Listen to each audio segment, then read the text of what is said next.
Assalamualaikum warahmatullahi wabarakatuh. Di sini saya akan menjelaskan tugas mata kuliah Statistika Matematika dengan saya sendiri yaitu Septia Amriliana G1D020060 yang akan menjelaskan tentang materi estimasi titik.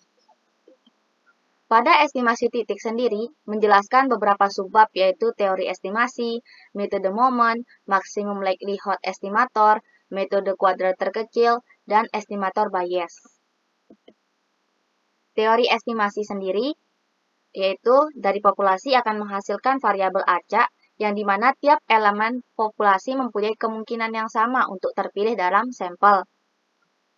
Karakteristik populasi disebut dengan parameter, sedangkan kuantitas yang dihitung berdasarkan data observasi sampel disebut dengan statistik. Dari statistik ini akan diestimasi. Kemudian, estimasi.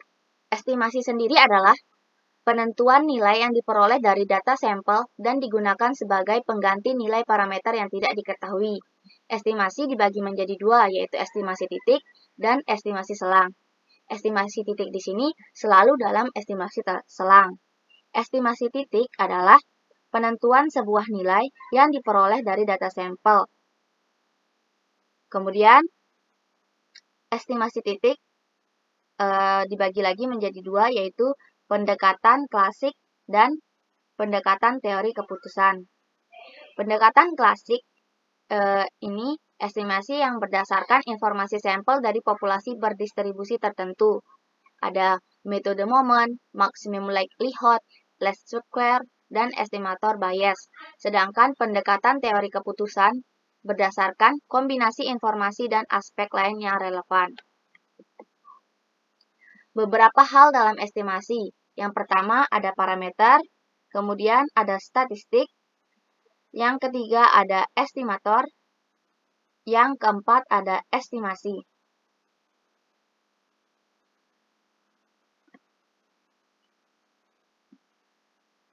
Berikut adalah hubungan antara estimasi dan parameter yang tidak diketahui.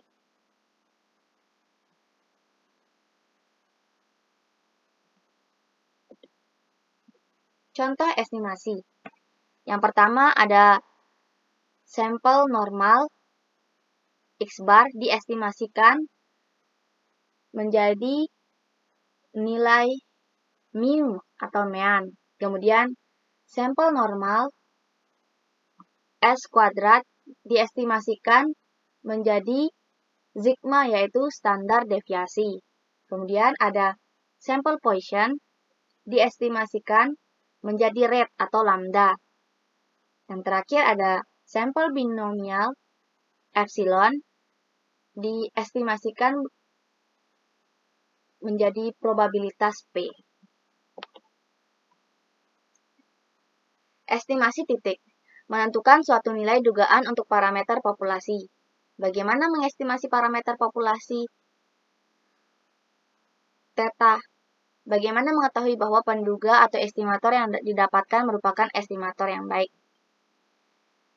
Berikut ada metode dalam metode estimasi, yaitu ada metode momen, metode maksimum likelihood, metode kuadrat terkecil atau least square, dan estimator Bayes. Yang pertama ada metode momen. Metode momen merupakan metode tertua dalam estimasi titik. Prinsipnya, estimator ditentukan dengan menyamakan K momen sampel pertama dengan K momen populasi yang bersesuaian. M aksen K sama dengan momen sampel, sedangkan mu aksen K adalah momen populasi. Jadi, rumus metode momen merupakan momen sampel sama dengan momen populasi. Momen sampel ke K dari suatu himpunan pengamatan X1, X2, sampai Xn adalah rata-rata dari pangkat K mereka dan ditulis momen sampel, yaitu sigma dari 1 sampai N, Xi pangkat K per N. Sedangkan momen populasi yaitu E buka kurung X pangkat K tutup kurung atau sama dengan M aksen X buka kurung T sama dengan 0 apabila kasusnya diskrit.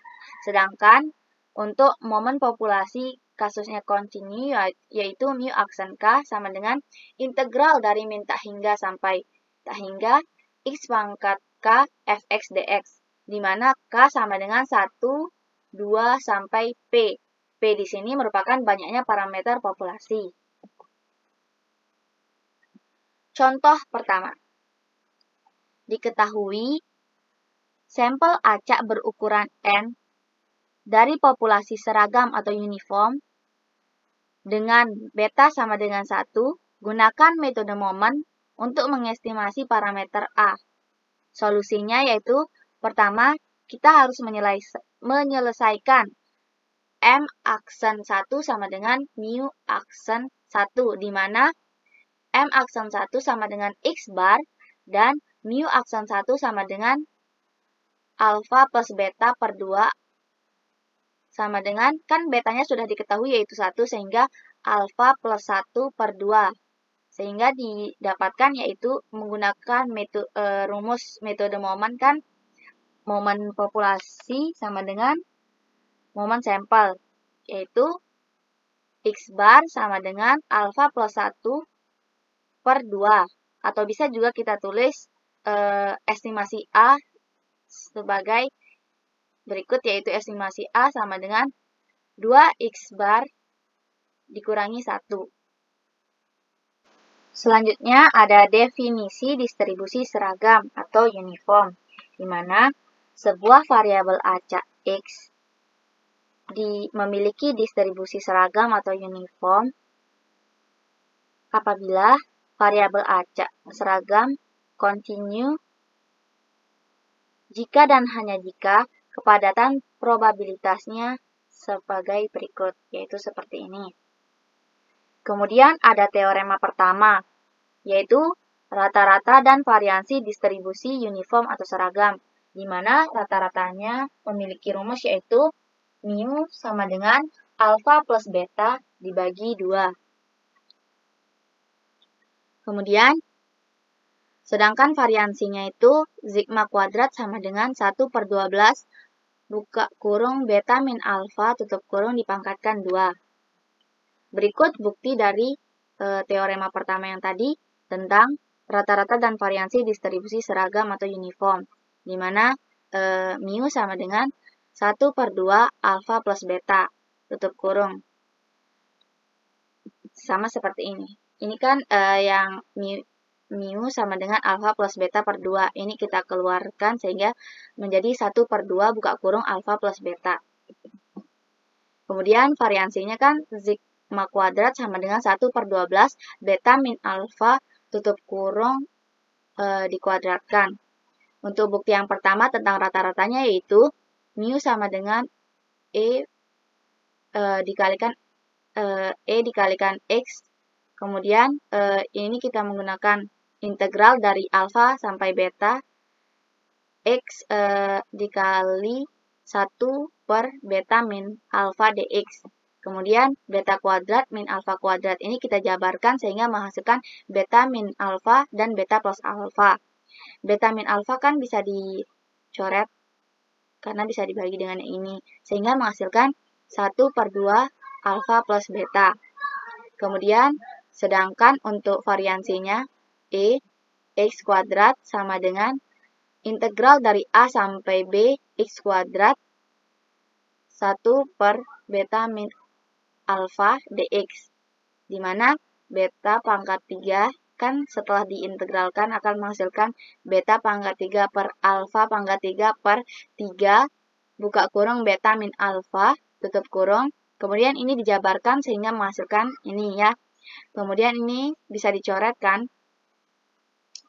Kemudian untuk sigma kuadratnya sama dengan X kuadrat. Nilai X kuadratnya kan yang ini, yang sudah kita ketemu, yang sudah didapatkan ini. Kemudian X dikuadratkan lagi. X kuadratnya kan, X-nya kan ini. Kemudian dikuadratkan lagi sehingga menghasilkan 1 per 12 buka kurung beta min alfa tutup kurung kuadrat. Ada contoh kedua, yaitu diberikan sampel acak dengan ukuran N dari populasi gamma, gunakan metode Moment untuk mengestimasi parameter alfa dan beta. Solusinya yang pertama kita harus ingat dulu definisi dari distribusi gamma, yaitu variabel acak X mempunyai distribusi gamma dan disebut sebagai variabel acak gamma jika dan hanya jika kepadatan peluangnya sebagai berikut, yaitu ini. Di mana alfa lebih besar daripada 0 dan beta lebih besar daripada 0. Dan kita juga harus mengingat tentang teorema 3, yaitu nilai rata-rata dan variansi dari distribusi gamma. Untuk rata-rata distribusi gamma yaitu alfa dikali beta. Dan untuk variansinya yaitu sigma kuadrat sama dengan alfa dikalikan beta kuadrat. Dengan pembuktian dari teorema 2 kita dapatkan dengan R sama dengan 1 dan R sama dengan 2 diperoleh yaitu mu aksen 1 sama dengan beta dikali gamma, buka kurung, alfa plus 1, tutup kurung, dibagi dengan gamma dikali alfa, yang akan menghasilkan alfa dikali beta. Dan untuk mu aksen 2-nya, yaitu beta kuadrat dikalikan dengan gamma, dikalikan dengan alfa plus 2, dibagi dengan gamma dikalikan alfa, yang menghasilkan alfa, buka kurung, alfa plus 1, tutup kurung, beta kuadrat. Jadi, untuk rata-ratanya sendiri, yaitu alfa dikalikan beta. Dan untuk variansinya, yaitu mu aksen 2-nya dikurangi dengan mu aksen pertamanya, sehingga menghasilkan alfa dikalikan beta kuadrat. Kemudian, tadi kita sudah mendapatkan mu aksen pertamanya, yang merupakan momen populasinya. Dan ini juga momen populasi. Kemudian setelah mendapatkan ini, tentu kita akan mendapatkan dari momen sampelnya karena mu aksen K kan sama dengan M aksen K. Jadi M1 aksen sama dengan alfa beta dan M aksen 2 sama dengan alfa, buka kurung alfa plus 1 dikalikan beta kuadrat. Sehingga solusinya dari contoh kedua itu kita dapatkan menggunakan metode Moment, yaitu M aksen 1 kan sama dengan mu aksen 1 dan M aksen 2-nya sama dengan mu aksen 2-nya. Mu aksen 1 kan didapatkan tadi ini. Kemudian mu aksen 2-nya ini. Sedangkan M aksen 1-nya itu sama dengan mu aksen 1. Kemudian mu M aksen 2-nya sama dengan mu aksen keduanya.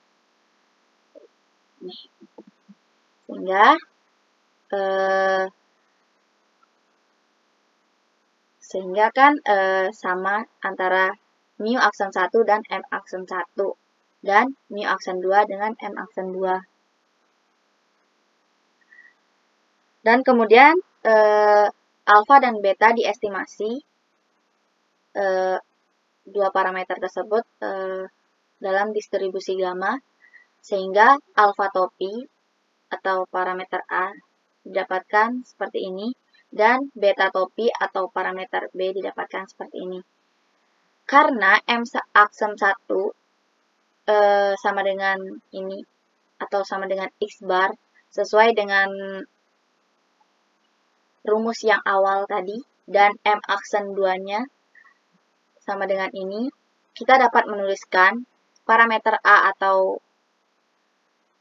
parameter alfa atau alfa topinya yaitu seperti ini dan parameter betanya seperti ini.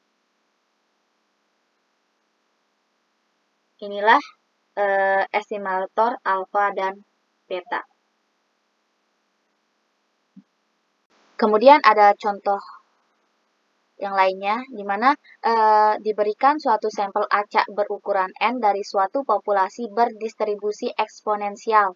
Gunakan metode momen untuk mengestimasi parameter theta.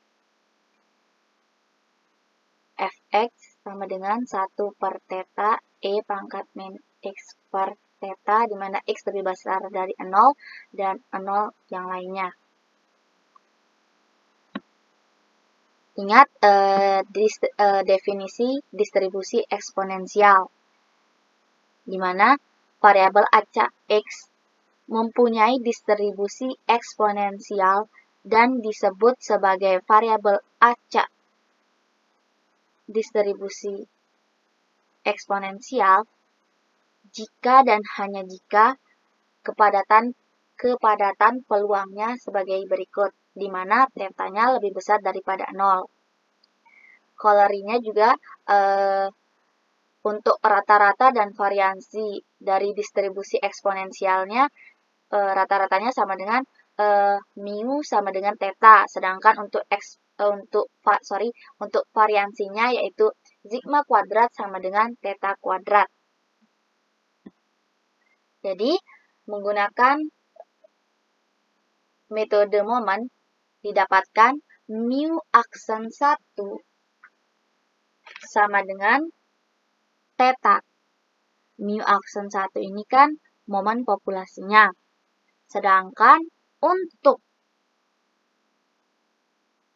momen sampelnya kan di metode momen itu momen sampel sama dengan momen populasi. Sehingga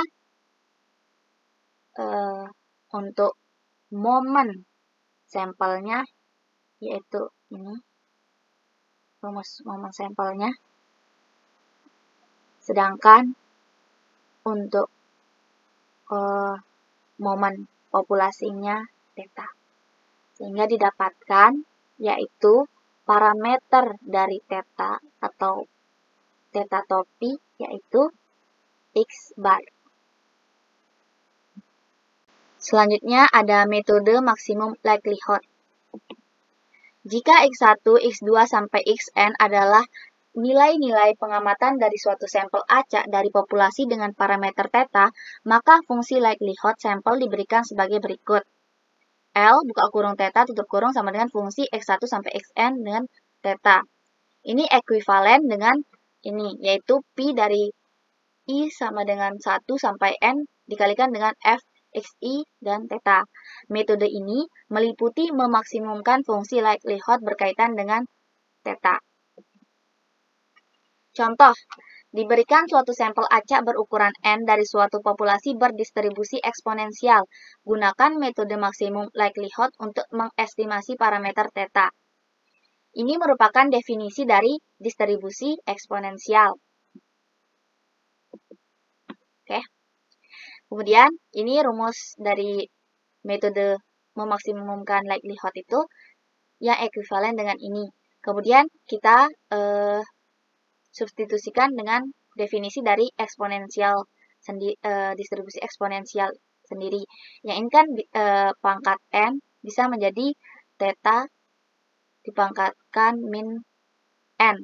Kemudian dikalikan ini.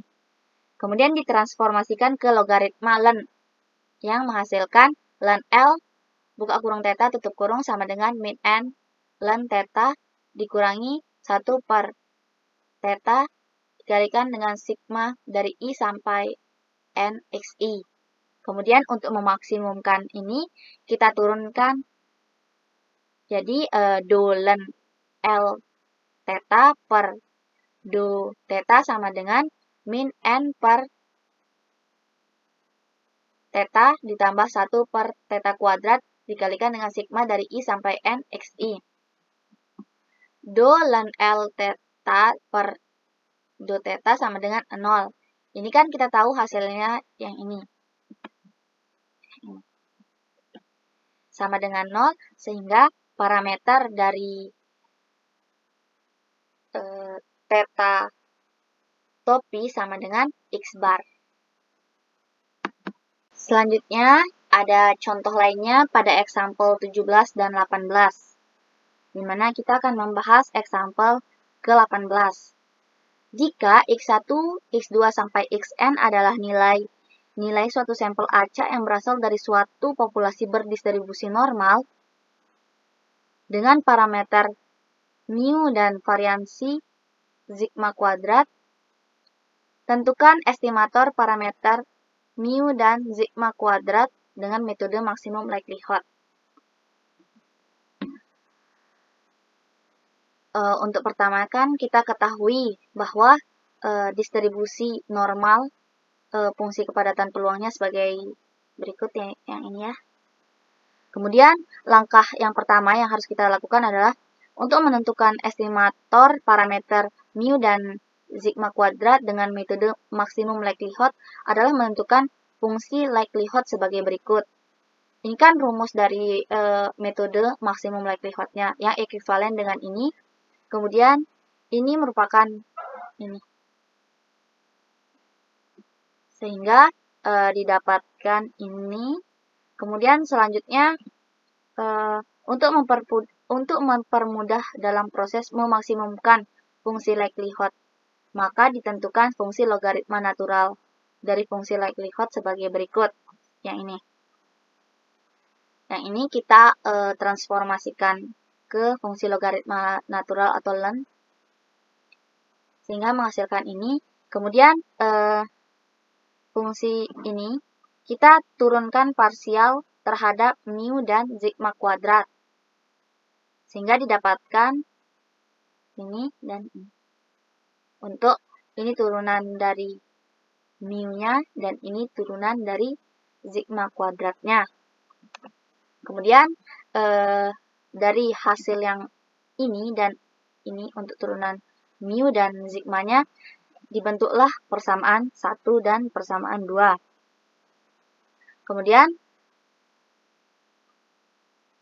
dengan menyelesaikan persamaan 1 dan 2 ini secara simultan, maka didapatkan estimator maksimum likelihood untuk parameter mu dan sigma kuadrat seperti ini. Sehingga mu top P sama dengan X bar dan sigma kuadrat top P sama dengan, di mana mu digantikan dengan X bar. Selanjutnya ada metode least square atau kuadrat terkecil. Digunakan untuk estimasi parameter suatu fungsi dengan parameter yang linier, dilakukan dengan meminimumkan jumlah kuadrat error atau simpangan, dan banyak digunakan pada estimasi parameter regresi linier. Seperti yang kita ketahui, YI sama dengan alpha plus beta XI plus error I. Ini merupakan rumus dari persamaan regresi. Kemudian ini rumus dari errornya, error kuadratnya. Jadi fungsi jumlah kuadrat error dapat dinyatakan seperti ini. Yaitu Q sama dengan sigma dari I sampai N, error I kuadrat sama dengan sigma dari I sampai N, yaitu persamaan errornya. Dimana diturunkan ke Q, yaitu alfanya diturunkan ke Q sehingga menghasilkan 0, dan betanya diturunkan ke Q yang menghasilkan 0. Sehingga didapatkan persamaan normalnya, yaitu sigma dari I sampai N YI sama dengan alpha N plus beta dari sigma I dari 1 sampai N XI.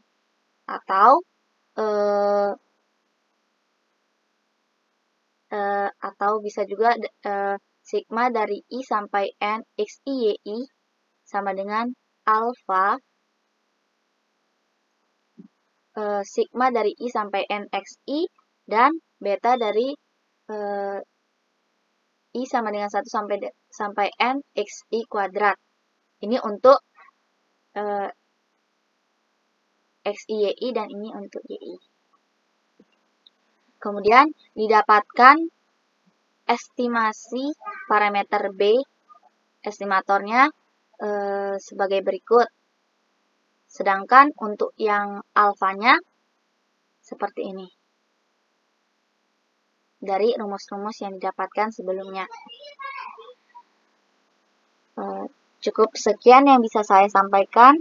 Mohon maaf apabila terdapat kesalahan. Wabillahi taufiq wal hidayah. Wassalamualaikum warahmatullahi wabarakatuh.